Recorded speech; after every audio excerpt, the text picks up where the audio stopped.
Welcome to Waiting on the Trade, a comics book club for people who can't keep up with monthly comics. I'm Matt Ledger. I'm Patrick Fitzgerald Fleck. And I'm Trevor Doetsch. This month, we're talking about the first volume of Kieron Gillen, Salvador Larroca & Co.'s 2015 Darth Vader series, published by Marvel Comics.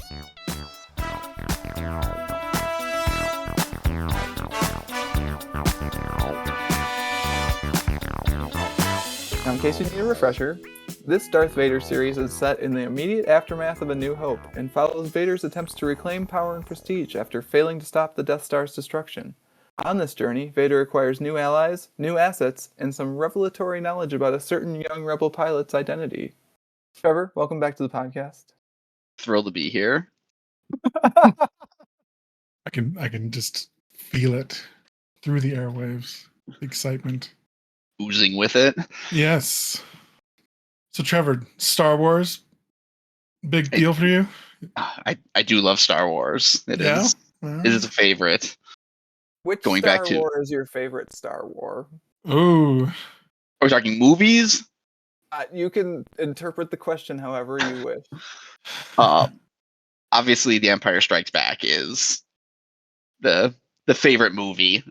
Going back to late 90s, like watching that on VHS from the library was just, some great memories. So love that.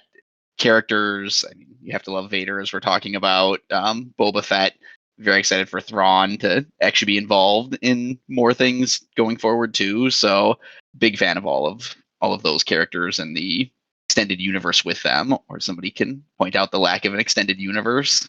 I don't think we're quite there yet. But yeah, I guess so. It probably is worth talking about, like, what our overall experience with Star Wars and the canon and the like weird vast pulp culture? Nope, pop culture landscape is, especially given that Star Wars has just like evolved and changed over time so much. So this comic came out in 2015 after Disney had bought the Star Wars license. So, like, I guess we are there already. Trevor alluded to.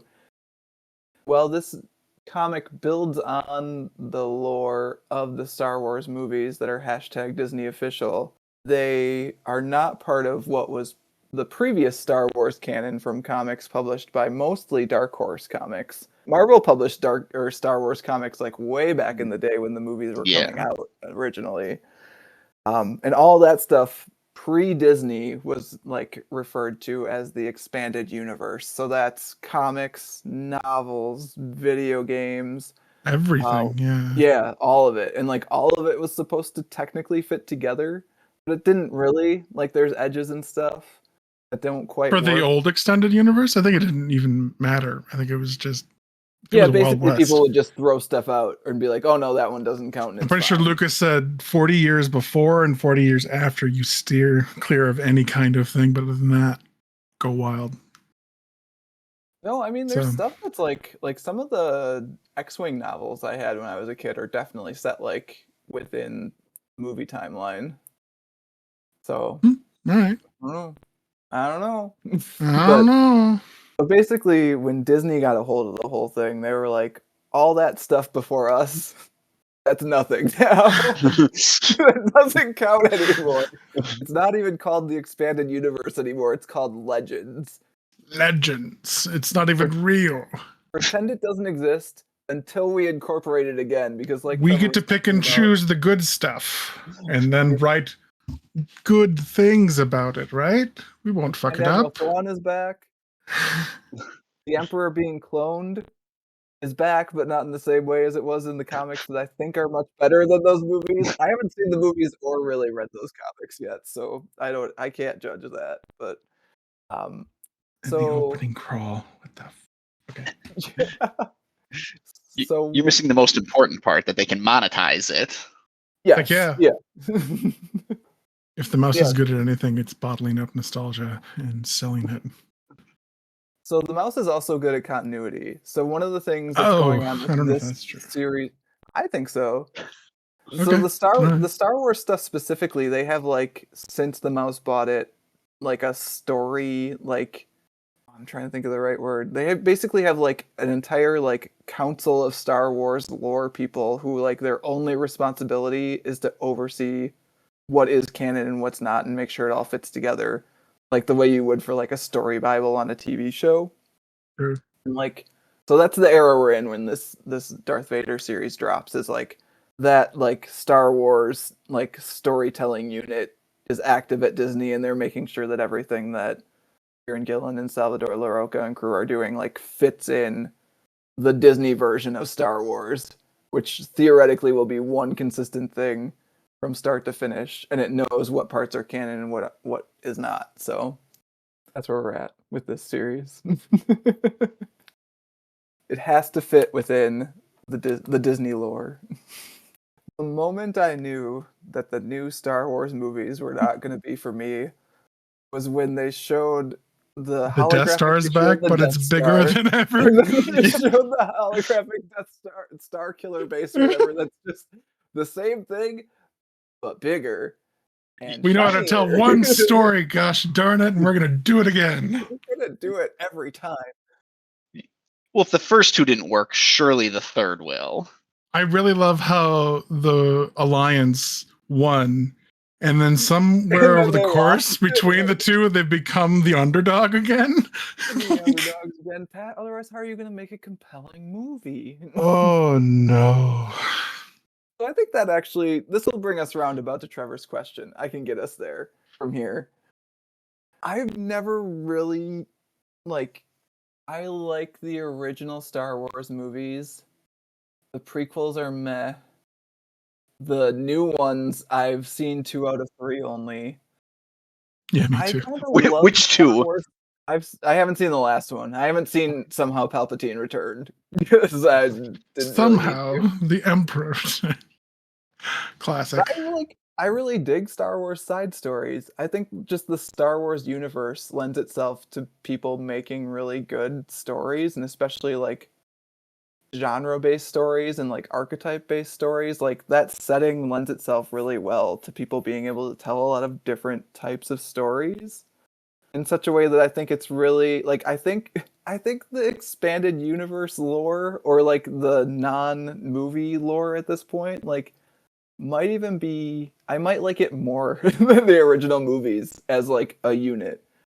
And I think that kind of brings us around to your question, Trevor. So if you want to tell the listeners what your discussion question for this Darth Vader book is. Yeah, so guys, has the expanded universe changed your view on Vader? And if so, how? No, when you say expanded universe, are you talking about the old stuff that the mouse wiped away? I guess it's Trevor's question, so he should be able to specify. But my take on it is that it's anything basically that's like a story outside of the movies? Question mark. Trevor, would you agree? Yeah, I would say anything outside of it. I mean, I guess I am thinking more of the last 10 to 15 years, roughly that time frame, but really anything we could talk about. Okay. On Vader. Well, so outside of the movies, Vader stuff would be what? The Obi-Wan Kenobi show on Disney Plus had some Vader stuff in it, right? Yeah. There's a lot of Vader stuff outside the movies. Like there's so many Darth Vader comics, Pat. There's so many I have Darth not. Vader This is comics. my one and only Vader comic, so that was my question for you actually, Pat, is like how much non-movie Star Wars stuff have you experienced? Consumed? Let's say consumed. That's right for this moment. Yes, it is. We are good consumers. Now that it's a Disney property, I think consume is the correct word. When you say outside the movies, you mean literally like the numbered Star Wars films or any live action stuff? I would say anything that's not a movie. So like I would say even outside like Rogue One. Okay. Yeah. And Solo, a Star Wars story doesn't count. Okay. It's tough at this point actually to draw the line because like I would even like the TV shows are different to me. So I would say movies. It's you interpret the question how you want, Pat. What's your Star Wars experience? I've watched most of the live action stuff. The Mandalorian, I think I've watched all of it, maybe not the latest season. I haven't watched Ahsoka. That just came out, right? Recently, yeah, or reasonably It's recently. wrapped up, past month or so. I watched Andor, which it'll come up again when recommendations comes out, because gosh dang, is that not the best written Star Wars I've ever watched? But yeah, other than that, I've watched some like animated Clone War back in the day. Okay. That's about it. So like outside of this comic, you're mostly dealing with on-screen Vader in your mind. Yeah, like Vader, like I was saying, there's a bit in the Obi-Wan series, but I think I stopped watching before that came into effect. And otherwise it's Clone Wars, I think, is Vader for me. Yeah. So, has any of that changed your view on Vader? I mean, it fleshes out Anakin a lot more than what the prequel movies did, right? The Clone Wars actually give you, he wasn't just insane. It wasn't just a creepy dude who then goes insane. There was some actual motivation for what he was trying to do. So yeah, I think it did change my view on Vader. Trevor, what's your expanded Darth Vader experience? I probably more graphic novels, comics. I'm sure some amount of books. I don't remember every single one that he's been in, but and I think everything that's been put out by, for saying movies, everything other than I think part of the Clone Wars series. I didn't finish that completely, so Pat can cover me there, but I got the quite a Jar Jar bit. episodes, don't worry. Yeah. Oh, thank you. I wanted to make sure we brought that up for Matt. Because I would say Star Wars is probably my favorite property overall, more than Marvel or anything like that. So I definitely have quite a bit of experience, I would say. In terms of if you want me to dive into answering that question before you do, I do think that it does change the view some, at least thinking back to watching like the first trilogy or the first three movies of him just kind of being the badass character overall, or the villain that there isn't lots of emotion with, and then in most of the expanded universe you're seeing the struggle, and we see it in, to go into this comic a little bit, of the thoughts back to Padme and other situations, and kind of him struggling with his past still, not just being the hardened Sith that is always focused on his evil goals, I guess. I think there was even a reference back to, if I'm remembering correctly, like him slaughtering Tuskens again, like still just another reference back to his He past. totally, like the moment he gets the tattoo and he's like, I know what I'm doing first, man. So I was reading, so in the back of the very last volume of the series, Kieron Gillen kind of talks about like each arc and each issue of the first arc actually as like in like essay form a little bit.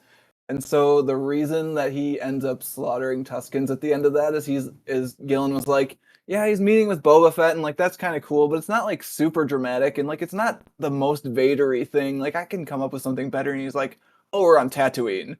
Oh, he's gonna go slaughter some Tuskens. Oh, the poor Tuskens. Cannot catch a break. Not just the men, you understand. Well, see, it's the sand's fault. He just doesn't like sand. It's so coarse. So as shitty as some of the lines in the prequel and like the majority of the prequel movies are pretty bad, but the ideas that George was trying to convey were good. There's a bones of a good story in there. He just rushed the crap out of the motivation there at the Yeah, and like, from my point of view, the Jedi are evil. There you go, George. It's you written got it really out there. shittily. It's not like you probably should have let other people direct it in some cases too. Like, but like the bones of the story are there. And so the thing I really like about the expanded universe stuff, or like the tie-in comics or tie-in novels or whatever, is like you get to see better writers. I'm gonna hold to Yeah. that, I guess. Uh-huh. Sorry, George. You get to see better writers pick the pieces of that stuff that works, pull it out, and expand on it in really interesting ways. Like, the Clone Wars comics that Dark Horse did have like a really expanded look at like what it means for the entire galaxy to be in the midst of a civil war for like however many years that ends up going on for. I don't remember exactly what. And like in the movies, we kind of get to see like oh, look, the hero Jedi are doing hero Jedi stuff. Wow, this is like really cool. And like you don't even like you kind of don't even realize it's a war because it's more of like an adventure story. Like the Dark Horse comics show you like this is a war. It's messing with entire planets' livelihood. It's like pulling people down like into the muck. Like one of my favorite stories from the expanded universe, and I'm blanking on the guy's name now. Trevor, you'll know the Jedi that like goes kind of back and forth, being like a double agent between the. Thanks, Trevor. Trevor says it was 3 years for the Clone Wars. You can correct It's me only on been like, 3 years. Wow. You can just walk all over me when I'm talking, Trevor. It's fine. It's allowed. But yeah, Trevor, you know who I'm talking about, the Jedi who's like kind of back and forth as like kind of a double agent slash like kind of goes his own way during the Clone Wars, and I can't remember his name at this moment. Quinlan. Like, yeah, it is Quinlan. Okay, that's what I was gonna say, but for some Voss? ways, yeah, Oh Quinlan Yes. Voss. Quinlan Voss's arc through the Dark Horse comics is like probably one of the better Star Wars stories, as far as I'm concerned, at least. So. Why do I Like, know that name? My God, just being a nerd, just you to gather these things. right? He's in Clone Wars, it looks like maybe. I'm seeing a Clone Warsy looking version of him here when I Google him. Yeah, Cool.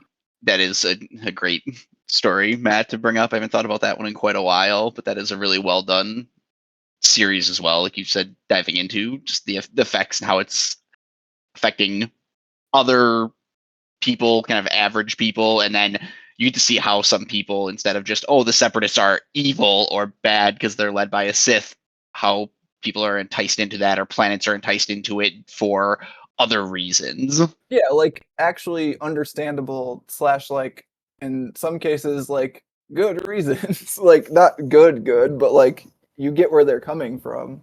Like it turns this thing that's kind of like a very straightforward, almost farcical war where it's like straight up good versus only a Sith deals in absolutes. That sort of deal. Like it turns it into something that's really nuanced when you put it in the hands of other writers who have more time to like plan things out and also pull the moments that work and see like, oh, okay, well I know Anakin is headed here between like episodes 2 and 3. Like let's set a beat up where like that makes sense because he experienced this during the Clone Wars. Like I think giving to actually answer your question, I guess, Trevor, like the comics give so much more motivation for Anakin to turn against the Jedi and like against like the Republic as a unit, whereas in the movies it's not quite as compelling. I feel I like mean, so. Jedi's Yeah. have always sucked, right? Have you actually thought about them? Even if you just watch the movies, it's like Yeah, well, see, can't be good for, can't have friends. Gotta abandon those friends. You gotta do some training. Gotta the get back movies to don't Yoda. understand that Jedi suck, though, is the thing. Like the expanded universe stuff kind of understands that Jedi suck in a way that I don't think George Lucas quite gets, or at least that's what it feels like to me when I watch the movies. So, and while we're turning this into a Clone Wars review for the comics instead of a Vader one, I think they do dive into it in that series too. And you may or may not remember that, Matt, but they talk about kind of from the Jedi of like some of them do have a relationship, and they talk about just focusing on like the good parts of love and trying to focus on that instead of the bad parts that we obviously see with Anakin of jealousy and other areas, which I think is an interesting way to dive into it instead of the point Pat was making of just you can't feel any emotion if you're a Jedi, which is not that Yeah, exciting. It's kind of like the pure evil of on the other side of like it's not that exciting if there's no gray area. and also like the Jedi fail at having no emotion in those movies so many times, right? Like Obi-Wan's always angry, like pretty much always. No, no, no. He Well, was calm the whole time. we know Obi's a Sith. You already alluded to that. Well, yes, yeah. So yeah, I mean, I've been talking about the older Clone Wars comics because I think those do a really good job of expanding like Clone Wars era Anakin's motivation, and I Mhm. think it's really comparable to what this Darth Vader series does for like between episodes 3 and 4 Darth Vader. Like it does a really good job of setting up, okay, so this is where he was in episode 3. This is where we know he'll be in episode 4. How does that happen? And like, what does that look like from his point of view? So, I mean, I think I don't know if it changes my view on Vader so much. Maybe because I already have more experience with like other versions of Anakin being more nuanced. But I think it definitely does give you a better take on his point of view throughout the movies, which makes more sense because like episodes 1 through 6 especially are kind of his story. Like It is. 4 through 6 are Luke's story a bit, but like also a lot of Return of the Jedi is like Vader's sort of the one propelling the action. Like he's like, hey, It's we're gonna the corruption and then redemption of Anakin is what the first taking 6. off Vader's helmet in episode 6 is like the moment of the movie, right? Like And then Hayden Christensen comes back as a ghost. Why? No, we don't talk Why? about that. We don't talk about that. The greatest actor ever. Before we switch any topics here, if I can just ask you both for my own curiosity, do you consider Vader tragic or Anakin the story tragic at all, or is it just completely his own doing? Yes. Is the Both. answer. It's tragic because it's his own doing. Yeah, actually, like, yes. But I'll let Pat answer before I elaborate, I guess. I mean, yes. Yes. Okay. I like the Yes, elaboration there. Wasn't Anakin like his origin is like Shmi Skywalker just gets pregnant? Like, isn't he like born of the Force? In a galaxy far, far away. Also, Shmi, great name. Great name for a character, Shmi. Yeah, I mean, he's just a young slave boy working in Watto's shop. Hits on a girl 10 years older than him, calling her an angel or whatever it is. Could have easily just made him like a teen in that movie. For sure. I mean, like for the timeline to work out, I guess maybe not. But like, there's got to be some way to make that age difference not so icky, right? I don't know. Are you an angel? God, I love those movies. I don't even care. Yeah, no, he's tragic. I mean, he tried to do what he thought was right and got caught up in the Emperor's New Groove. Yeah, shenanigans. But he tossed him down a well, so he got his. But he came back somehow. He didn't really kill him. Yeah. Somehow he returned. One of the more interesting things to me about the prequels that they actually do well is like playing with prophecies and the unintended consequences of them even existing in really weird ways. So like Qui-Gon brings in Anakin because he's like, oh, Anakin's gonna bring balance to the Force, not understanding that like balance does not necessarily mean good. It's like balance. Right? It's like it's out of balance at the start of the movie, guys. You're winning. The Jedis are really, really in power and able to do what. Let's bring balance to the Force. Like, you idiot. Think about it. Come on. Like, it's kind of not. It's not against his will, but like he doesn't know what like Qui-Gon and Obi-Wan's purpose of bringing him in is at that point. So that's a lot to put on someone that's that young. The metachlorian count was so high. So high. And so throughout those movies too, like he's having visions and like he wants to prevent the visions, but ultimately like ends up causing them because that's how these things work. And like, well, that's a little bit rote. It was done in an interesting way too. Like one of the things I don't like the comics for is that they break the lore that Padme is the first person that Anakin force choked. What? I didn't think we do. In the Clone Wars, he force chokes a person on was it Jabim? I'm probably saying that wrong. Yeah, on one of the planets where they're fighting. Obi-Wan are doing something, and he ends up force choking a guy. Which canonically, before that, the first force choke that happens on screen is he force chokes Padme on Mustafar. Oh, really? I thought he got Dooku. Maybe I'm thinking wrong. I don't think so. I'm pretty sure it's Padme. This is the thing Trevor and I have talked about in the past. It sounds like a conversation you two would have had, yeah. I would be surprised to be wrong, but could be wrong. Yeah, I don't remember Dooku. that happening. Or Dooku. I do love Dooku.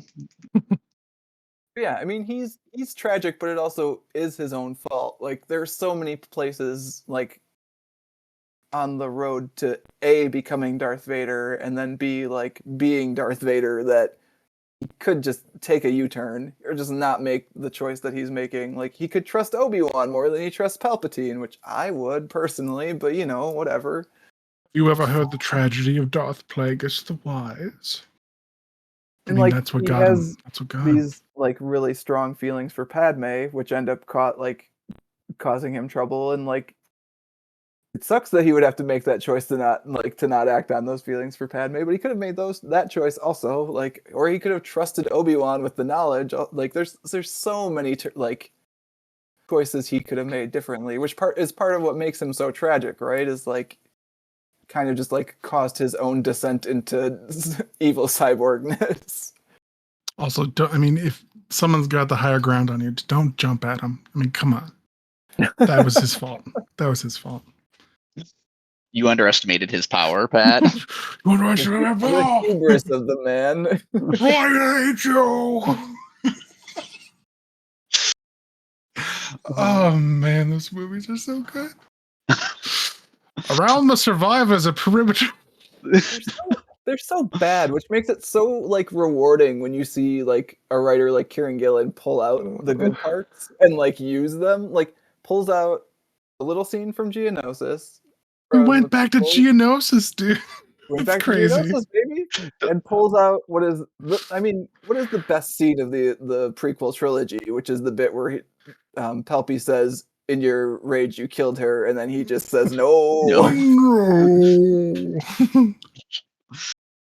And like you take the stuff that works and you leave the only Sith deal in absolutes where it should be. The greatest line ever. Really watch. So here's a question I have for you guys. Do you feel like you got in Darth Vader's head at all in this book? Do you feel like you understood what Darth Vader was thinking in this book or not? Yeah, I think so. Okay. Trevor? Yeah, I mean, I would agree too. You get to see some of the, I mean, we've referenced some of these already, but the kind of the flashbacks or how that's still affecting him. There's a couple times at least where he's flashing back to thoughts of Padme and that's still driving him, and that it feels like the grief of losing her is still what's driving him. I could argue over whether he could step away at this point or whether he's kind of too far down the road of being a Sith. Maybe that's something we want to argue about, but I think you can see that those are still driving him, and it's kind of, you know, I made the bad choice or multiple bad choices, and I'm kind of stuck continuing down that road now because of how I feel about them. Well, sort of continuing down that road. Instead of being teammates with the Emperor, now he's gonna just take it all. We've learned at the end of the volume. Could be his. Well, and that's definitely how it works out, right? I'm pretty sure we all know that. Yeah, I do like that instead of exiting, he's decided to double down. It's a very Anakin move. Hey man, Siths are gonna Sith. So the reason I asked the question about whether you feel like you understand like Darth Vader's thoughts or point of view in this is that I think there's a really purposeful choice to not actually let us in Vader's head very much in this book, in a way that makes total sense with how the character is portrayed. His helmet's too thick. Yeah. Yes, that's it. You can't see out through that thing. No, but I mean, like, so when you see Darth Vader on screen, right, he's this imposing presence that you just, like, are not entirely sure what he's going to do from moment to moment because he could do anything. He's Darth Vader. I think it's a really smart choice in here to not give you any, like, he's still very unknowable in this book. There's no, like, narration captions. Even when you see the flashbacks, there's no, like, this is what I'm thinking. There's barely any dialogue in the flashbacks for you to, like, I guess, process. Like, you don't know what he's thinking when he's thinking back to that. You just know he's thinking of the moment that he's thinking of. I guess. I mean, it's pretty clear what he's thinking. Is it? Yeah. He's thinking Padme looks like an angel, obviously. When he's thinking about him and Padme on Geonosis, is he thinking, is this where it all went wrong? Is he thinking, man, I still need to make some different choices in my life? I don't know. I think it's worth noting that the book goes out of its way to keep stoic Darth Vader stoic while also being a book that's presented with him as the protagonist, which I think is a really like a deft feat to accomplish. So, Well, I think part of the problem with the prequels is we saw too much. Like, I think we saw a little bit too much about what Anakin was thinking, and it sort of ruined we the may have image heard a little bit too much out of Anakin's mouth. Well, he could have cut a couple of those lines a little bit, but Yeah.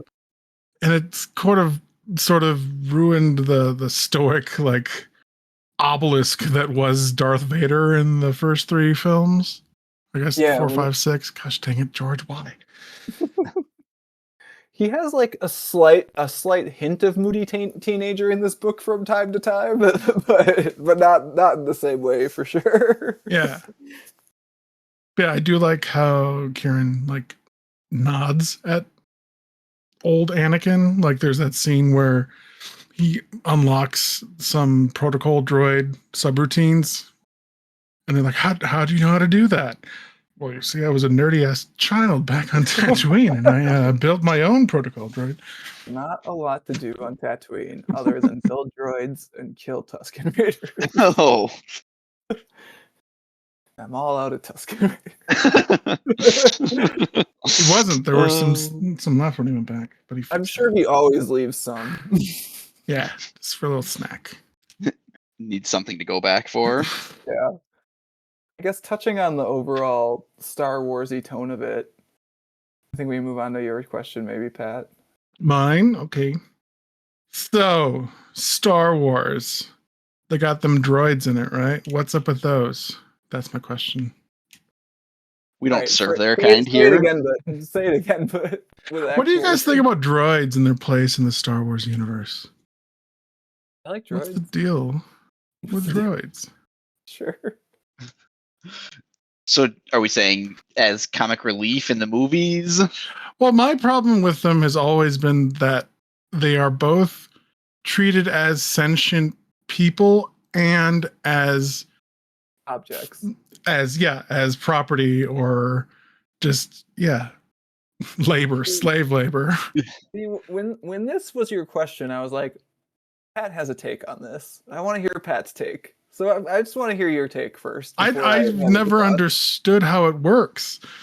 Because, like, the good guys at the same time, like, have a relationship with R2-D2 and C-3PO, but still treat all other, like, protocol droids and what is R2-D2? It's an astromech, right? Astromech, yeah. There are other ones that they run into and are not treated as people.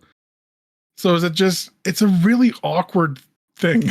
I don't quite understand how it works, really. What's the difference between a mouse droid and C-3PO? Right? A gonk droid. Droid is, Pat? The backbone of the Empire. I know what a mouse droid is, yeah. Okay, just making sure. Is the real answer just that we need to know who the good people are in the movies and the books, those that actually treat them reasonably well compared to those that are treating them just like slaves? But, like, I would even argue that the good guys don't treat them I was gonna say, that well. Like, the same people treat different types of droids differently, right? Which is part of what's confounding you here, Pat.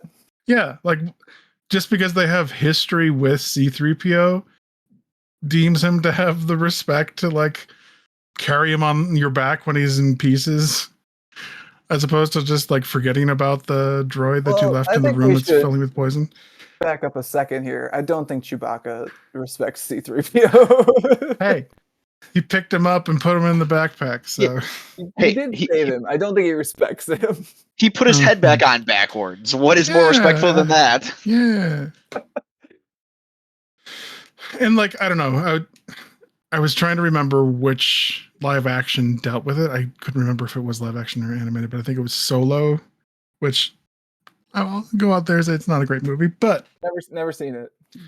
Okay. You're not missing much. No, don't watch it. It's not really worth it. But there is a scene where Solo and Lando go to a planet and they created this new side character for Lando to have as a co-pilot, a robotic co-pilot for the Millennium Falcon. Matt, you know how the Millennium Falcon seems to have like emotions and like a character for itself? Do you know why that is, Matt?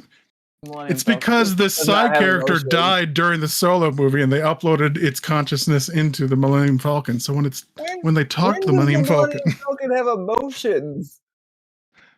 there's a deep connection between Solo and the Millennium Falcon. Okay, Yeah, Matt? that's just like the same way that I like my Chromebook. No. It's not like that. There's actually a consciousness in Millennium Falcon. Wow. I've never not wanted to watch a movie more now. Has your Yeah. Chromebook ever saved your life? But anyways, there's a scene where they go to a planet and there's a bunch of robots that are used as labor for this mining colony, and the comedic co-pilot robot wants to save these slaves, but it's treated as a joke. It's never treated as like a serious thing. Being real? Jeez. And it's just like, why it's such a strange choice. Like, are these things sentient? Because you treat them as they are, but at the same time, they're not. So I pose to you guys, what do you guys think?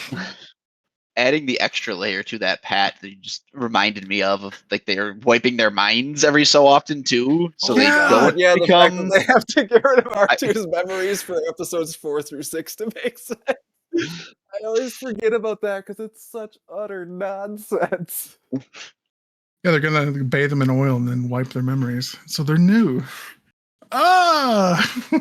So I guess to sum up their places, they're not treated particularly well for the most part. So yeah, but it's weird because Anakin is always like, there is a strong tie between him and droids. Like, it's shown in this that he has more respect for droids than the idiots that he has to deal with, right? Like, he can trust droids. Respect. Again, respect I think is the wrong word. I think he trusts Sure. that it's a programmable object, thus he can do with it what he will. Right. So when he tells it to go commit suicide, he'll know that it's going to go commit suicide. Go commit suicide, yes. I mean, it's also leaning into one of his biggest strengths, right? Like if we're talking the movies of him having that natural affinity for working with droids and building them, that it's just something he's really comfortable with compared to potentially other things, like not going to the dark side. Yeah. I mean, it also does show like the giant shift in his character since he was little Annie, right? Like little Annie who was just like in love with C-3PO versus the Darth Vader we see in this, where Afra's like, oh yeah, the droids will be fine. And he's like, I don't care, man. Like, as long as they get the job done, that's all I care about. Maybe deep down, he really does care. He just loves all the droids still. He loves them all. He looks at 000 and is like, black, cool color, bro. I should have done that.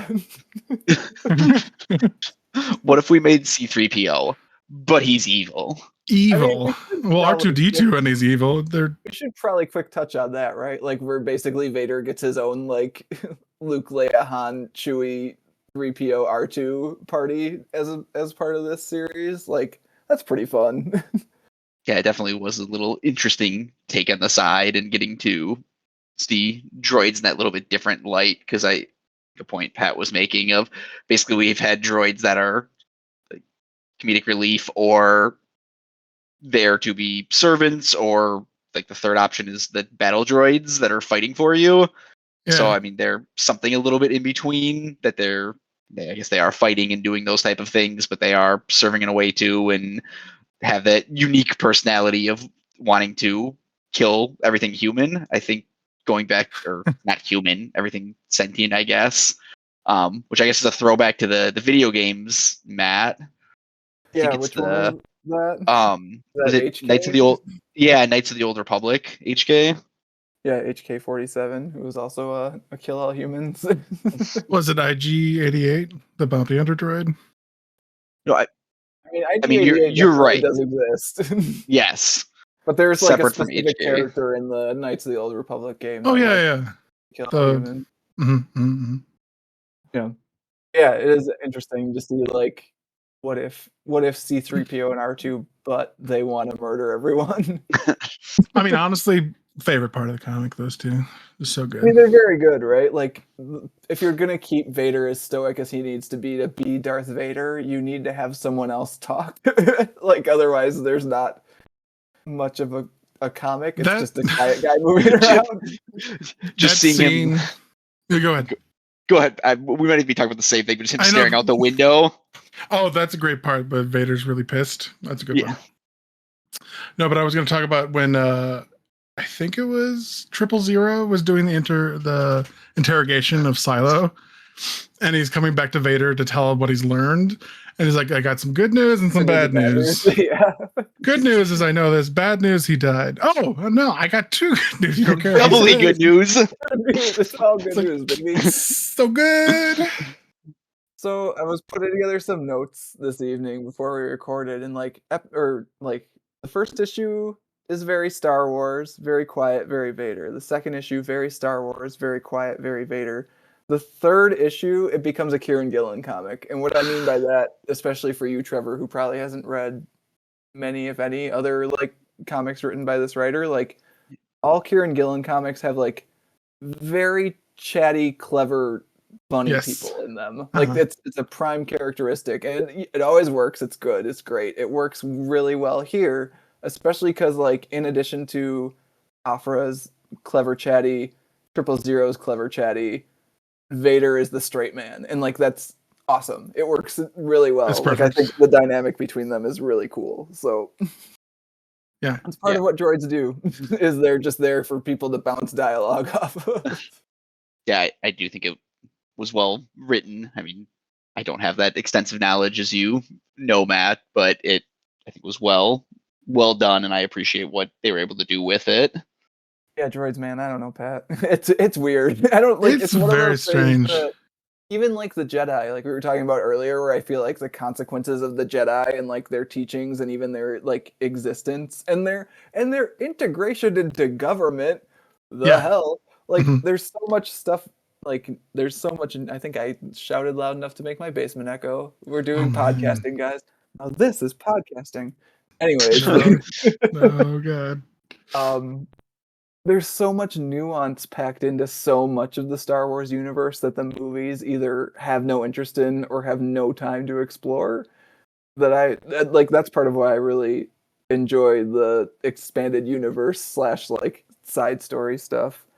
It's because it gets to like even within Vader's relationship with droids in this, we get to see him blow up an astromech droid, make it commit suicide. He has these two specialist droids that he actually does talk to, even though he doesn't really have regard for them. And then he also has battle droids, which, like, I think Trevor and I have talked about this before. It's really wild that you would give battle droids feelings. Like, battle droids in the movies have personalities. That's so fucked up. It's, horrendously cruel to give them. They're specifically made to fight wars. Why do they have feelings? They're made to just be like an unending wave too, where a bunch of them are gonna die. It's not even fodder. Yeah.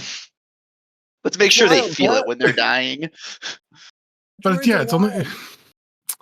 Do the droidicas also have feelings? The roly polies? I think in episode 3 they do, right? The droidicas talk and stuff. Do they talk? No. I think they do when they show up on the spaceship at the start of episode 3 for Dooku murdering time. I think they needed to make all of them talk so it's more something instead of just being droids walking around with nothing going on. I guess I know like the buff ones and the skinny ones talked for sure. Did you just said the buff and skinny ones? Yeah. Yeah, also known as super battle droids and battle droids. We all know what he's I know what come on, that's the designation, the buff one. I've just never heard that before. I like it. The ones that have the torsos and the ones that don't. The ones that punch the other ones, obviously. we need more of those buff droids stat. A buff battalion. I need them now. If only they had more buff battle droids, they would. Right? They would have been able to win. But the skinny ones can they get really small and compact. You can store them in like sleeves and go on those ships or whatever it is. Yeah.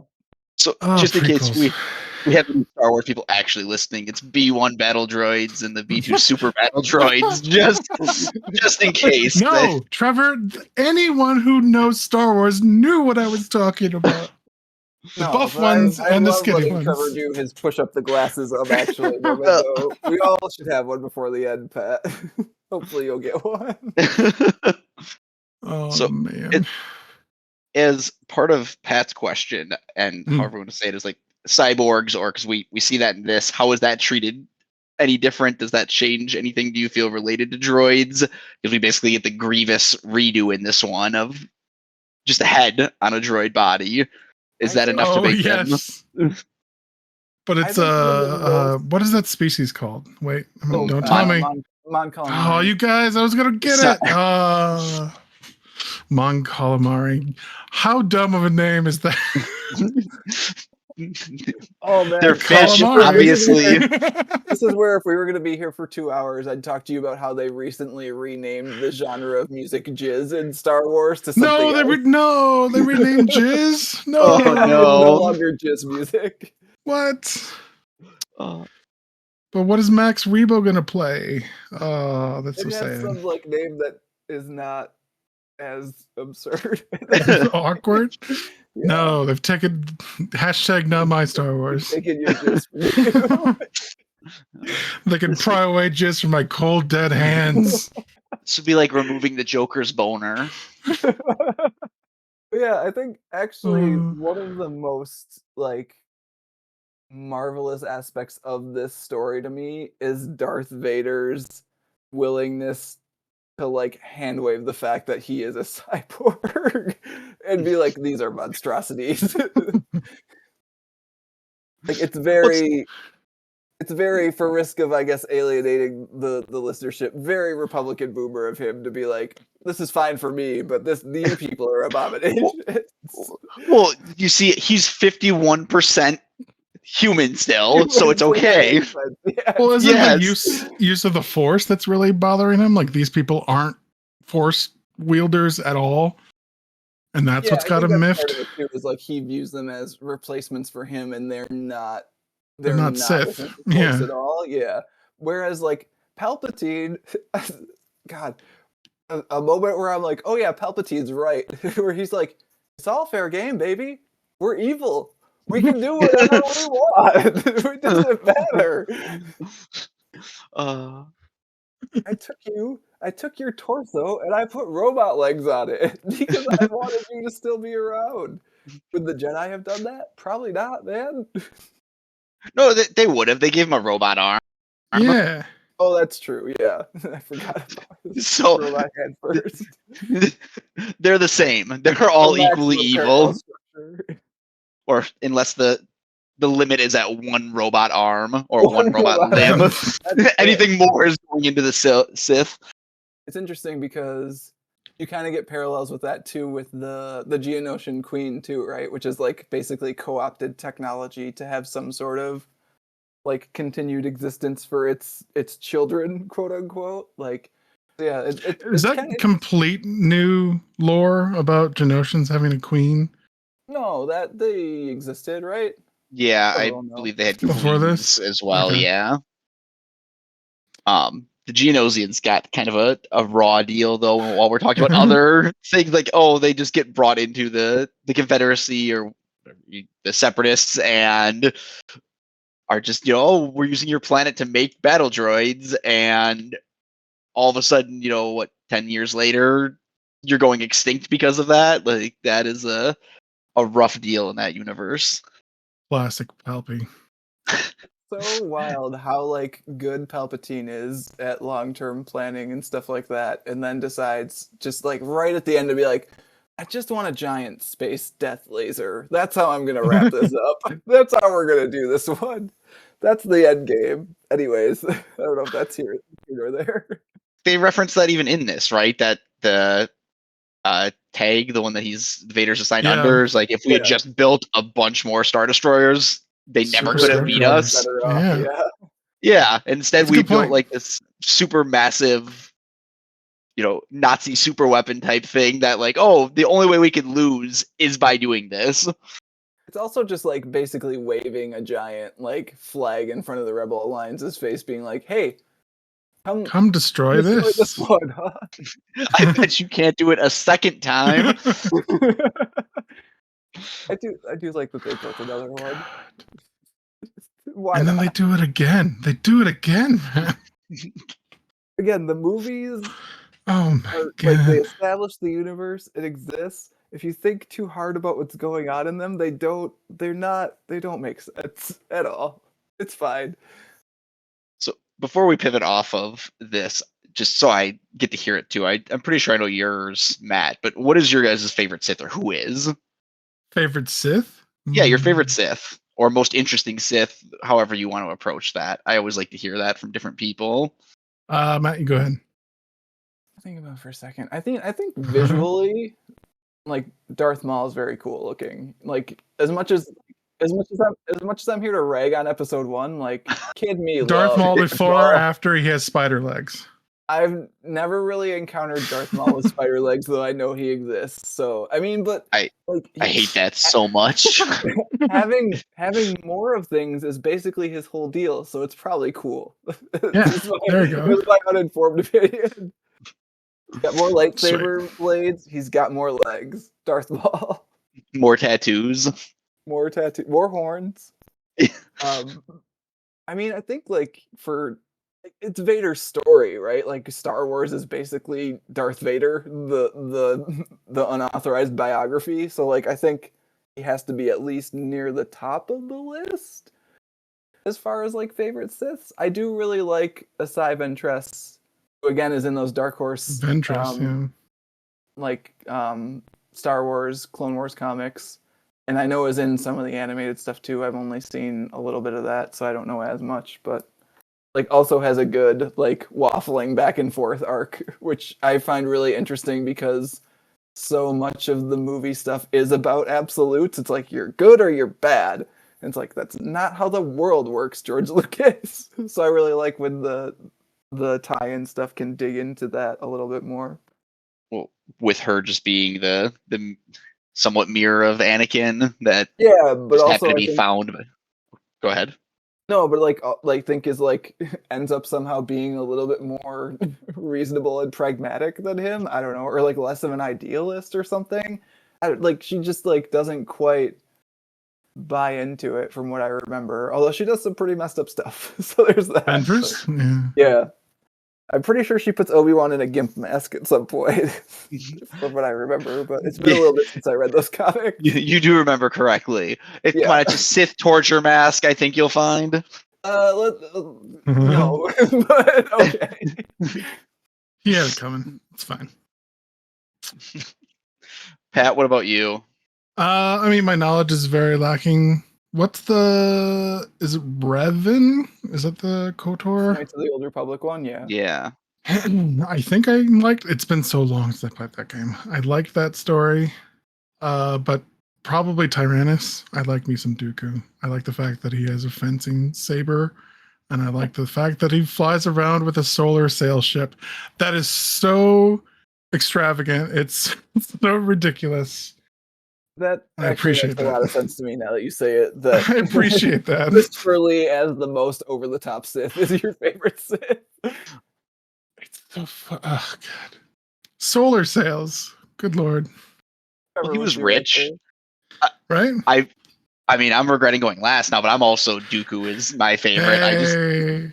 I love the arrogance that he has, like while also backing it up as a Sith. And this is going to the series we keep referencing here. That is not what we actually read, but that the Clone Wars series, he's so good in that. I feel like he just has that arrogance that makes a Sith interesting. And while he is clearly evil, he isn't, I feel like, as over the top as Sidious. Whoa. He's not as over the top. I mean, He Solar sails, man. oh, I mean from the evil standpoint. I didn't realize solar sails were so evil. yeah, how dare you? They're an elegant way to travel throughout. So Renewable actually, energy, I would never call that evil. I was gonna say, if anything, he's right middle of the road of being reasonable. He kills a lot of people, but he uses renewable energy. I feel like he's actually one of the most like quote unquote classic. Well, I don't know, like classic Villain? Sith. Yeah, but like in sort of like the movie serial way of like a lot of the stuff Star Buck Wars. Rogers. Yeah, like Flash Gordon and stuff. Like Yeah. he could very much have been in like a Flash Gordon in a way that I think like Darth Maul could not be in a Flash Gordon. Did Tyrannus know the ultimate plan of using the separatists as a means to foment Is he war? even aware that? Oh God, what is Palpatine's name in actual Oh, his Sith name? Sidious. Sidious. Yeah. Sidious. Is he even aware that Sidious and Palpatine are the same person? I don't know. That's what I'm asking. Like, how much It's been a did while since I've Dooku- seen those, but I don't Yeah. remember. Okay, go ahead. Yes, Trevor. I believe so, because he gives that little bit of information to Obi in the what would be the second movie to try to get him on his side. So I believe he does know that it's the same person, because he's also the one running through the separatist leaders who are aware of Sidious from the first movie. Oh, yeah. So I believe he does. Okay. I think to Pat's question, I think he's aware of enough of the plan that like, That's where it hinges whether or not he's like completely an evil bastard, or like was he actually like trying to unite these people against? I don't know. He's an asshole. What are you I gonna do? mean, like again, I think we've talked about how there's an argument to be made for the Republic and the Jedi being like kind of overbearing. So there's not like Sure. there's not nothing there if he's actually like on side with the Separatists and doesn't understand that Palpatine's going to become the Senate. I am the Senate. well, I think we can all agree that he probably didn't know he was going to get killed as part of that plan. Most Probably. likely. He looked pretty shocked when he said, "Do it," and he did it. If you're a Sith, you should just guess you're going to get killed, though, right? Like that's I just part mean, of. you're a Sith. It's a You risk. either kill your master or your master kills you. That's the way it goes. As long as you're one of the two, you're okay. Yeah. Only two there are. Oh my God, I gotta post this picture of this beautiful solar ship. Look at that! Look at that sail! God, you guys, all these memes and pictures. Look at him! As we're talking about other Sith too, Darth Bane, I'm a big fan of from the extended universe too. I don't know if either of you ever read those stories, but establishing the rule of two and taking it from in the expanded legacy universe, however you want to call it, where there were just dozens or hundreds of Sith running around to there can only be two, because otherwise we spend all of our time killing each other instead of killing the Jedi. Instead of making progress. Yes. And I mean that's true, right? Even when there's two of them, they spend time killing each other. Yeah, even when there's two, like this whole story is basically Vader discovering that he has to get rid of Palpatine. Oh my God, because Palpatine's been literally developing other apprentices for 20 years. Like Vader failed yesterday, and Palpatine's like, "Cool, I hired your replacement 20 years ago." Hey man, Sheev knows how to plan shit. Okay. I mean, to put it like a relationship context here, Vader is basically the cheating spouse, right? Like he killed his predecessor, and then or the other person, I guess, however you want to word it in there, and then is surprised when the person he's now in a relationship with wants to replace him. Like, yeah, I did a horrible job explaining that. But that's basically like, oh no, you want to replace me, even though I saw you do that with the previous person. I think this actually segs into my question, so I'm gonna take it. So my question was, I don't mean to interrupt, but I just found those cool like cutaway books where they show the insides of shit. Look at this. It's the inside of the Solar Sailor. I love those books. Those are the best. I've got the one for the original trilogy literally to my left here. Like it's got a cutaway of the Millennium Falcon, which apparently has feelings on the cover. I don't remember it saying where the feeling matrix is, but it was pre that movie. So. Well, I'm sure they redid it after that movie and they put it in there. Oh my God, I'm so angry. Anyways, I was gonna say that talking about kind of like how the arc of the story is Vader figuring out that he's going to have a very violent breakup with Palpatine. Like that's basically going to end up being the thrust of the book. I think we figured out by the end of it with that scene that Trevor was talking about, where Vader basically like stares out his window and then kind of like starts to crack it with it. I did really like that final back and forth between Vader and Palpatine was really well done. Like that it's writing, really good, right? Because you get it from both perspectives. Like from Palpatine's perspective, it's like, okay, Vader's gets that needs to fall in line and He's he on knows his board. place. But what Vader was really saying is, I know the shit you're doing now. It's so He's like, good because you could read I it both understand ways. where we're at. I get what we're doing. I know where we Understand that are. you told me I killed my wife, even though I did not. Yep. You asshole. You Yep. absolute dick. So Like- if we're talking Vader and Pelpy interactions, can we at least briefly chat on the him making fun of him for being the chosen one? That you're the one we can chosen do to be that. I'll responsible. allow this. I really loved that. That was just a nice bit of writing. I felt like was fun to see him lead into that. Just It's such a completely Kieron making fun of Gillen him. line to like find a way to like to make that into a weird like pun. Like you're the chosen one, the one chosen to be responsible for this utter failure. Oh, yeah, I really appreciated clever. that. And then I think the next one is him talking about him going to Tatooine too, of like, oh, I'm sure you'll find that enlightening or whatever the line was, like you'll have, or sentimental, I think he said. Yeah, all the Vader Palpatine interactions are very good in this. And like again, that's a bit that happens more so I feel like in the comics especially, like than in the movies. Like in the movies their interactions are fairly straightforward, and here we get to kind of like dance between the raindrops and see like, hey, he said this but he means this. Like, or Palpy gives Vader the talk of like, yeah, of course I have been making apprentices for 20 years. We're the Sith. And Dude, you know what? evil. If you're Come a good on. Sith, you will defeat them. Not worried about it, bro. Do your best. You're gonna be fine. We'll get him out there. But like, okay, so all that said, I can still seg into my question. I got this. The third Okay. time's a charm. So we know how this story ends, right? Like none of these like fake apprentices make it into episode 4. Like we have not seen them on screen or in comic or in novel before this, and we probably, spoiler alert, won't see them after this. So like, does knowing that we're going basically from point A of A New Hope to point B of The Empire Strikes Back, and you kind of know what positions the characters are in, like in both those stories, like does knowing how this story is probably going to end affect your enjoyment of the story? So I guess I'll jump in and say it affects it, not necessarily in a negative or positive way, but you're getting other enjoyment out of it. You're not going into it being with any kind of suspense of, is Vader going to survive this? Is he going to kill the Emperor? Like what's going to happen with them?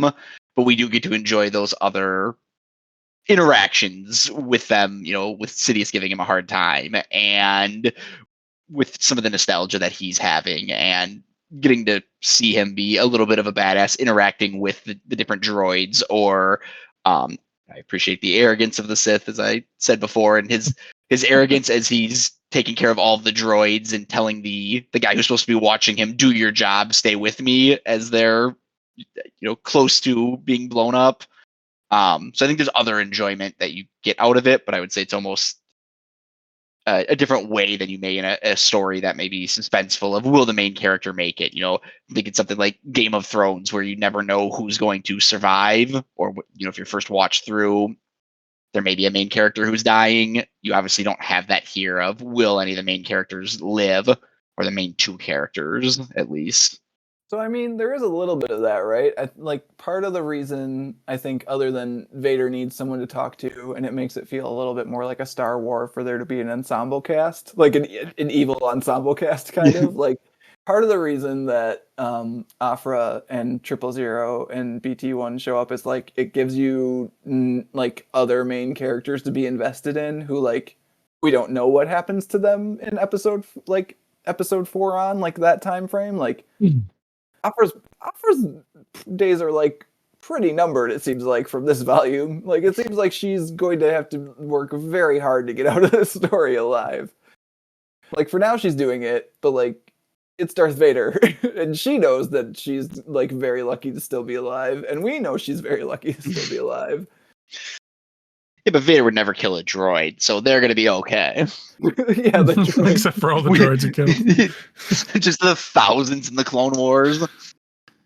So like I think you do like that's part of why those characters are there, right? Is to give you the suspense aspect because like you said, like nothing is going to seriously harm Vader or Palpatine. Like the interesting part for their stories, at least like as far as I'm concerned, is like how do you get from point A to point B and like what like how can this sort of expand on the stories that we know are on either side of it? And I think it does that really well. I think it does it like in a really interesting way and actually like you like knowing how the story ends and this is where Pat and I might end up disagreeing, I don't know, like actually can enhance your enjoyment of it because you kind of know like okay, I know it needs to get here and it's here now. So like how is that going to happen? Like that's the suspense. It's not will it happen, it's how it will happen. So I am interested to hear your take on this question, Pat, given our previous discussions.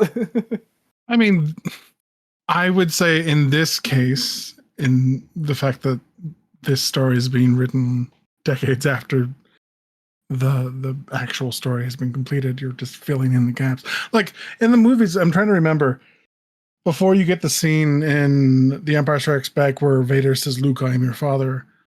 Is there any indication like how Vader found out that Luke was his son? Not really. So, like, reading a couple interviews today, Gillen notes that, like, in the opening crawl to Empire, it specifically says that Vader is chasing, like, Luke Is across searching the for galaxy, Luke. as Yeah, opposed to, like, the rebels. So, like, it's implied, at least at the start of the movie, that Vader is specifically looking for Luke. So he probably, like, you can infer, even without this comic existing, that he knows at the start of Empire. But as far as like sure. how he would know, like I think before this, it's supposed to be hand wavy force feelings nonsense. Yeah. I think this is a much better story, a much better So take there, on like, it. there was space to tell this story between A New Hope and Empire Strikes Back. Yeah, So, yeah, definitely. so that's fine. Like the fact that it could be an interesting story about how he goes about finding out that fact. But like beyond, you've read Matt Beyond this, right? So you know where the story ends. Well, we know where it ends, but the course of this interstitial Yes, I trek. know what happens. I was actually before we started recording, Trevor talking to Pat about how so we had to delay the recording, and then I had read the first volume. And then because it's good and I own all of the run, which is like 25 issues plus some crossover stuff with the Star Wars series that was going at the same time, like I read the entire run. And so I had to reread it again today to just like figure out, okay, what's actually in the first 6 issues and what am I not supposed to talk about because it'd be spoilers. So yeah, I'm working hard to stay on track with the first six. But yeah, I know how it goes. Yeah, and like I think the new apprentices are added because there has to be a story in there that is encapsulated within that time frame. It needs to begin and end before we know what the actual outcome of this is. So that story is interesting. And I think it can be compelling. So I guess to answer your question, yes, I think knowing the end of a story doesn't necessarily take away from the enjoyment of the story itself, and can be its own kind of fascination between how do they draw that line between the 2 points. But But I still maintain that there is only one time that you can read a story chronologically and have all of the foreshadowing and surprise turns and red weddings. That can only happen once. And if you've read the end of it and you notice, oh, this character is seemingly not in the ending of this, that's strange, that ruins it. Matthew, you only have one chance to do that. That is sacred, and you're ruining it. That's what I say. yeah, I mean, the part of the thing is like this this version of the question isn't entirely a fair portrayal of the argument we've had in the past about like flipping to the end of a story to see how it ends and then going back to read it because like in this instance it would be flipping to the end of this particular story and seeing what happens with the stuff that's Right. actually in the air like the apprentices and Afra and 000 and stuff. It's not the same question exactly, but I think it's in the same ballpark and also I got to tease you, so How dare you? Yeah, I think Kieran can tell a compelling story within the confines. Like you say, we don't know what. I mean, we can surmise that the apprentices are all going to lose because Vader is still the apprentice in Empire Strikes Back. So, whoops, that Mon Calamari not going to last very much longer. I mean, even if we didn't know like episode 4 exists, right? Like, let's say this comic was published after episode 3 came out and episode Sure, 4 plot is still armor is a coming. Like, really strong thing. Sure. like, it's still a series that says Darth Vader on the cover, right? Like, he's Yeah. not gonna lose, most likely. Not with that attitude. No. But like, I would be interested to see what happens to Afra and BT1 and 000, because for me, that's what this comic was. It's like, oh, look at these 3 characters that I care about in Star Wars. That doesn't happen very often. So yeah, I'd be interested to see what happens to them at the end of this. It was kind of cool. Like, in some of the interviews and essay stuff I read, like, Gillen was basically talking about how he had this like starting point of episode 3 where like basically, or no, episode 4, sorry. Episode 4 where it basically, yeah, like Vader should basically be like his lowest point because he's just like bungled the Emperor's like grand plan that's been going Favorite on for toy. like 20 years or whatever. Yeah, he blew up the Emperor's favorite toy, or let the Emperor's favorite toy get blown up. Like, just royally botched it. And yet somehow when you go into episode 5, he's actually like, seems like he's like stronger. Like, he has more resources at his disposal, and like he's even like more brutal and sadistic to the officers under his command. Like, so like, how do you go from 4 to 5 and like that's the story he wanted to tell? And like kind of approached it as like even a historical novel of telling like the moment in time of Darth Vader's ascent in the Empire or whatever. So Sure. I don't. What do you guys? I just thought of this, but does this comic, the fact that we're filling in all the blank spaces between the movies, does it take away from the final confrontation in Return of the Jedi? Like that moment of hesitation that Vader has before he turns on the Emperor and tosses him down a well? I think it actually adds to it, honestly. Like, I think You think? that's the other thing, is that so knowing what's going to come after this, I think actually enhances your enjoyment of this story, in that like you get a little bit like there's foreshadowing. Like, they're so rare that as a writer you probably get to like just directly foreshadow stuff that you know already happened. Like, it already happened, so I'm just going to play into it as hard as I can. So like that's very cool, and I think also it's written so well to lead up that like it knows what it's working towards and it's there to support that, as opposed to like co-opt it at all. Like, they're the same. Like, it works very well as a part of the whole, I think. So I think if anything, it actually supports that confrontation. Well, I mean, at the end of this, I would have said that there wouldn't have been any like in that moment where he's saying, "I know where we are and where we stand." Like, that's Vader that has decided to betray his master, and he's going to kill Sidious, and he's going to become the master and have Luke as his apprentice. That's what he's decided at the end of this comic, right? Well, and that's, I mean, I think to Matt's point, like that's even in the movies what he's trying to do, right? Like, he's trying to, Luke, join me and we can overthrow the Emperor. So it is strange, even, I mean, it's strange with that context of like, why would he hesitate if that's what he was trying to do the whole time? Yeah. That like, here's my opening, I can do it, but I need to see my kid electrocuted in front of me and begging for me to help. Then maybe I'll do something. But until then, I don't know. There's so much stuff in here playing with the fact that Vader's a cyborg, which we kind of touched on already, like the Geonosian Queen and like all the stuff with the other apprentices. And there's also so much stuff playing with like the concept of children and like legacy also in here at the same time. Like, that, I don't know. It like, again, it sort of like supports the confrontation that eventually happens in Return of the Jedi, I think. To answer the question about the hesitation, I would say codependent relationships are a heck of a thing. And they've been in one for what, like decades at that point. That's Man, I want to see an fair. edit where they flash back to them going to the opera together. And then when he's killing Mace Windu in the wind, save him, and all the good times. Sidious is just making comments. Vader, you've sure been putting on some weight, haven't you? Ah! Just a nice flashback to when he's like putting that like blanket over him on Mustafar or whatever. I want that edit so bad now.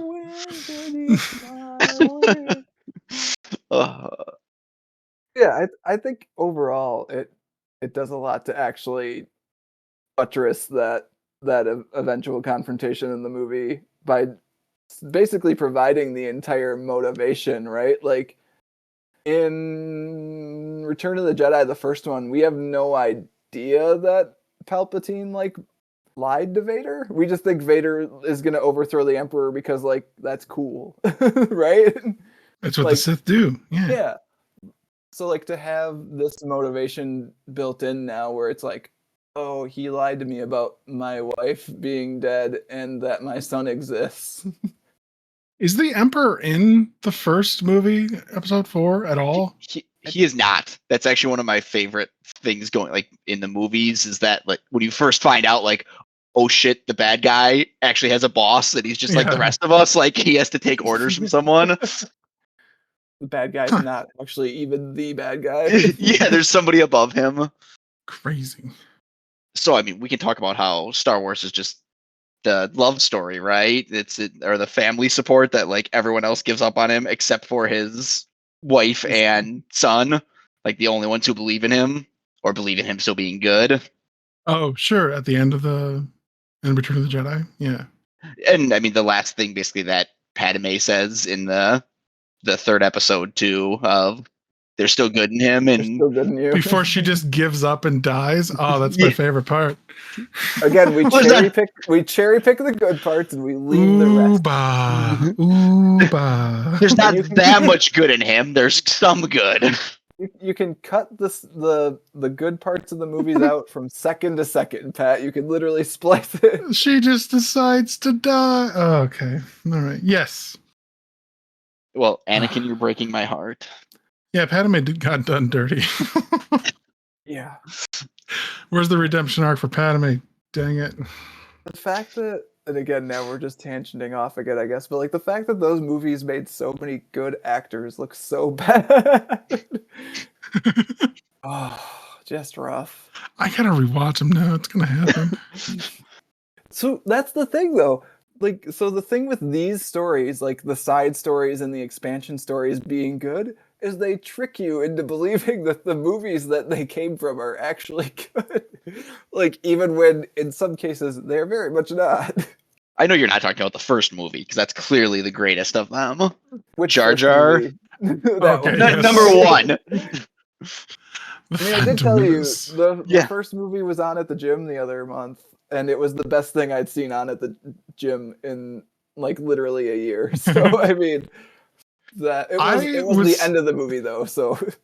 I was so pumped for Jar Jar to turn out to be Darth Plagueis. I was drinking the Kool-Aid when those, like, oh my God. fan theories. Like, come on! That would have been so amazing and dumb at the same time. Well, he did start the Empire, right? Yes! So we've got that going for him. No, that we're all agree on. Darth Plagueis was actually Jar Jar Binks. Jar Jar Binks, founder of the Empire. I would have loved if it's Darth Plagueis the Wise, ironically named because it's Jar Jar. Oh yeah, the why. So this is a fun question to get to at the end of the discussion. Do we all Sure. like this book? Yeah. Okay. Yeah, I do. I did enjoy it. Yeah, I think they're good. And then without diving into the future ones, but to your point, I think you made earlier, Matt, that the whole run of it was pretty good too. I think the later stuff is better also. Like, I think especially the first two issues of this are very much like kind of stoic setup, making like putting pieces on the board, and like once the pieces start falling over more, like it's very good. It's still good now, but like I very much enjoy. Please cut really much, Pat. Thank you.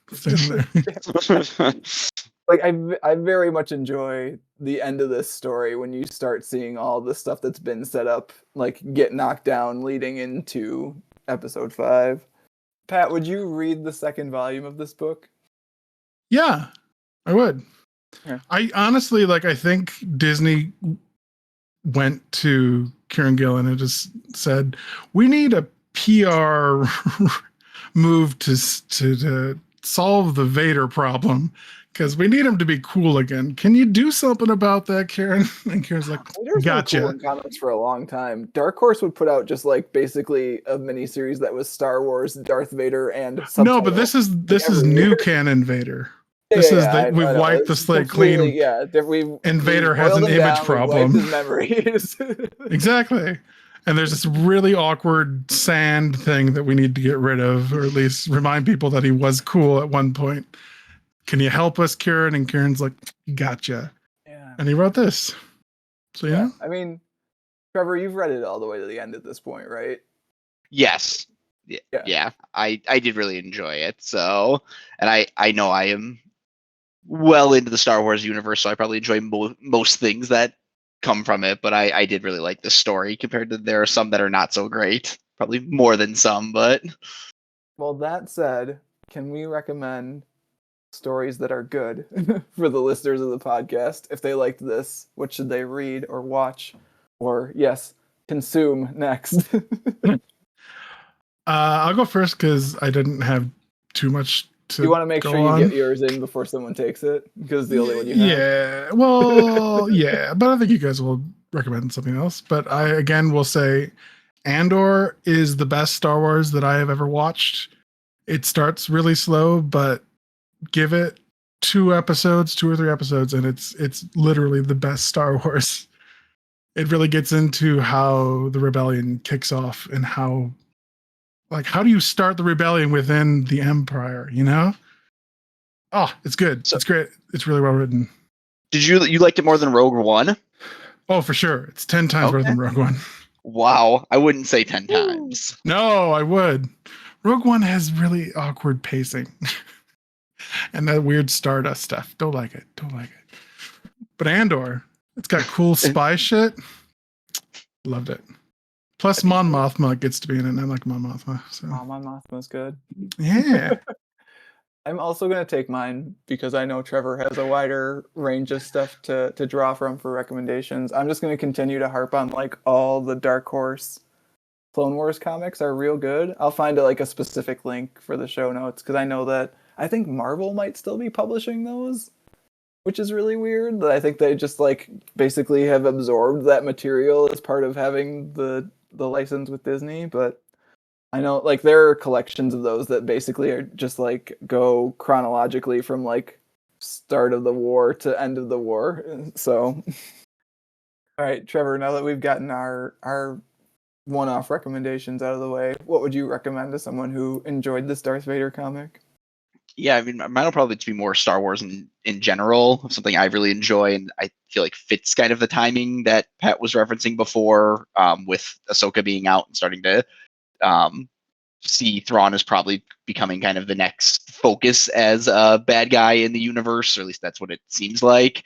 And the original trilogy of those, which were Timothy Zahn, I believe is how it's said. I'm probably pronouncing that wrong, but it's Heir to the Empire, Dark Force Rising, and The Last Command from the early 90s.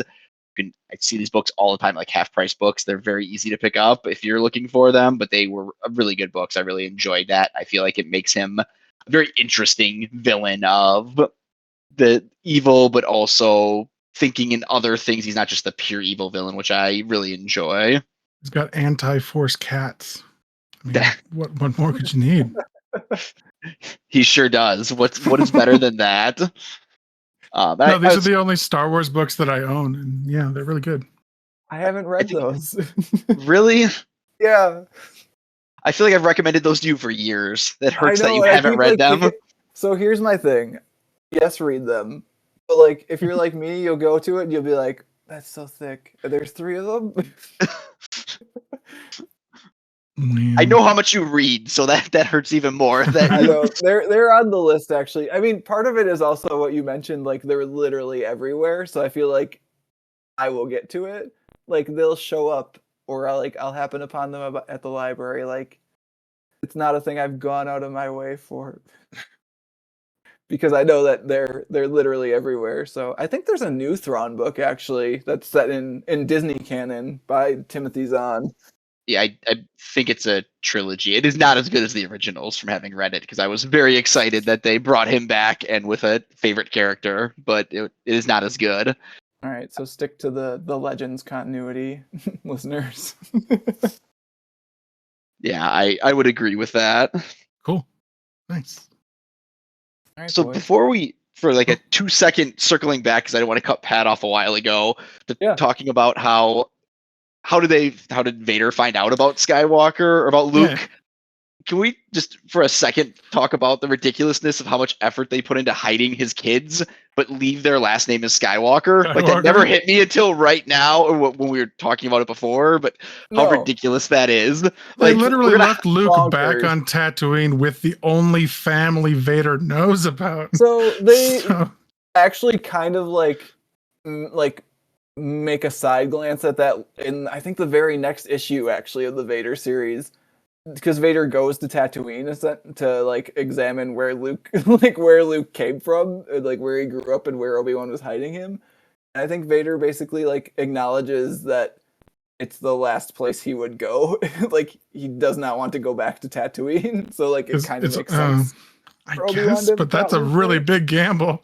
No, it's pretty dumb. It's really dumb. Like the fact that you have to go that hard to like kind of hand wave it away is something. The entire galaxy, and you pick Vader's homeworld to hide his child. Everything in Star Wars happens on Tatooine. Like Tatooine, we didn't mention it, but like, well, we did mention it, I guess. But like the fact that the very like first page of this book takes place on Tatooine is like, of course it does. Of course it fucking does. I mean, it mirrors the beginning of Return of the Jedi, right? It does. Yes. Yeah. Kill some Gamorrean guards. Gamorrean? Yeah. Right? Doing it. I mean, thick pigs. The thick pigs. Can we call them the buff guards? buff pig guards. Buff pigs. But yeah, it's pretty dumb, Trevor. Turns out those movies are pretty absurd. Thank you for humoring me on that. Honestly. Oh no. Well, doesn't what's her name takes the Skywalker name at the end of the trilogy as well? What's her name? Rey? Nope. Rey. Oh. Isn't she now Rey Skywalker at the end of that? Didn't watch the movie, but again, I haven't seen it, man. So you're asking the wrong person. I just read the good comics. Diving into that, then. So somebody had to, be hooking up with Palpatine too. Then, if we're getting the grandchildren, Palpatine had sex. I don't want to talk about this movie. I don't want to talk about this movie on this podcast. That's it. That's going to do it for this month's discussion of Darth Vader. As always, if you want to get in touch with Pat or myself, you can email us at waitingonthetrain@gmail.com. You can also find more comics-related goodness at mattreadscomics.com. Trevor, thank you for coming on again. I really enjoy this comic, and I really enjoyed getting to talk about it with both of you guys. Thank you for having me again. But we're not discussing episode 9. That's it. That's the podcast, Pat.